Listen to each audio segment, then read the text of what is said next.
Le congrès du syndicat des journalistes est reporté officiellement pour des raisons d'organisation. Mais en coulisses, on évoque des tensions internes et un contexte institutionnel pesant. Peut-on défendre les libertés médiatiques quand on peine à organiser ses propres assises? Et si le syndicat recule, qui portera la voix des journalistes? Et pour en parler avec nous ce soir, Madame Maria Aladji Traoré, secrétaire exécutif chargée de l'organisation du syndicat des journalistes. Bonsoir Madame Maria. Bonsoir. Alors, pourquoi avoir reporté le congrès? Raison technique ou pression extérieure? Avant tout d'abord, merci de nous donner l'occasion de nous exprimer sur cette question qui préoccupe les gens du secteur des médias ces jours-ci à la veille de la tenue du 5e congrès ordinaire du syndicat des journalistes mauritaniens. Ce report dont on parle n'émane pas du syndicat des journalistes, c'est suite à une décision judiciaire. Et ces décisions, les journalistes de base ont-ils été consultés? Au fait, les journalistes de base n'ont pas été consultés parce que cette décision de report, qui est une décision de justice, concerne le bureau exécutif qui est chargé de la tenue du syndicat des journalistes et qui est le premier répondant devant la justice face aux plaignants, bien sûr. Au fait, ce report est venu suite à une plainte qui a été déposée par un groupe de journalistes, pas à la base. Et à votre avis, comment ce report s'inscrit-il dans le contexte actuel de réforme du secteur? Ce report, il peut être pris comme tout à fait normal du moment que le secteur a connu ces temps-ci de nombreuses réformes. Il y a des lois qui sont en cours pour la régularisation du secteur de la presse, le journalisme professionnel. C'est normal aussi que dans un regroupement de presse qui défend les droits moraux et matériels des journalistes, qu'il y ait ce genre de choses en cas de litige. En fait, ça c'est dû à une plainte d'un ex-candidat à la présidence du syndicat qui s'est vu lésé suite aux dernières recommandations du 4e congrès. En fait, il y a des articles qui précisent les critères du prétendant au poste de président du syndicat des journalistes qui le met à l'écart. Donc, suite à ça, il a porté plainte contre le syndicat, soit disant que ces articles ont été introduits par le bureau ou quelque chose comme ça, alors que ce sont des recommandations qui ont été votées haut la main, le 4e syndicat, et que nous, en tant que bureau exécutif, nous sommes tenus de l'appliquer. Et craignez-vous que ce report nuise à l'image du syndicat lui-même?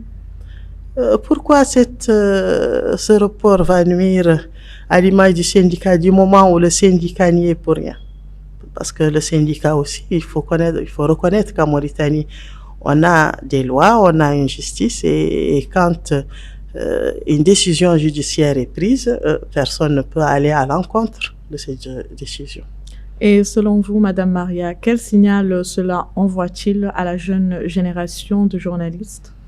Ça, en tout cas, c'est un signal fort que les jeunes journalistes doivent comprendre que c'est important de préserver le syndicat des journalistes mauritaniens, qui est jusqu'à présent le seul regroupement de presse qui défend les droits moraux et des journalistes. Surtout que maintenant, nous avons, alhamdoulilah, le problème des pigistes qui vient d'être réglé, qui est le premier ou la première des doléances, des 19 doléances du syndicat des journalistes depuis sa création. Donc la jeunesse, non seulement elle a intérêt à être membre de ce syndicat, mais aussi elle a intérêt de faire valoir leurs droits. Nous trouvons au sein du syndicat que ce groupe de journalistes qui a porté plainte contre le syndicat parce qu'ils se sont vus victimes de certains articles ou de certains chapitres du règlement intérieur, ils ont bien le droit de faire savoir qu'ils sont mécontents et de s'exprimer et voir aussi si ils ont le droit qu'il y ait une révision, parce que Pour dire la vérité, on a été contacté au sein du syndicat par ce groupe pour qu'on change ces articles. Et nous, on n'est pas habilité à changer rien que ce soit dans le règlement intérieur ni dans les recommandations du 4e congrès. Nous, on est tenu en tant que bureau exécutif de respecter ces conditions qui ont été mises bien avant nous. Et pour finir, Madame Maria, pouvez-vous garantir la tenue prochaine de ce congrès? Nous, dès que cette décision de justice sera levée, parce que le report c'est jusqu'au 30 juillet prochain, donc le mercredi prochain, et après ça, nous continuons à travailler sur l'organisation du 5e congrès des journalistes mauritaniens en bonne et due forme, parce qu'il y a des conditions dans lesquelles le congrès doit se tenir, et nous nous attelons à ce congrès qu'il soit tenu en bonne et due forme, en respectant aussi les calendriers précisés par le règlement intérieur. Cette opération, on ne peut pas la faire à l'improviste, parce qu'à chaque étape du congrès, jusqu'à la tenue des élections, on est tenu de respecter un timing. Dès qu'une partie de ce timing a expiré, il faudrait aussi que le calcul reste dans ce qui prévoit la loi. Donc nous nous attelons sur ça, et notre seule tâche et notre seule volonté, c'est de tenir le congrès le plus rapidement possible. Inch'Allah. Alors, Madame Maria, merci d'avoir répondu à nos questions. Merci. Merci.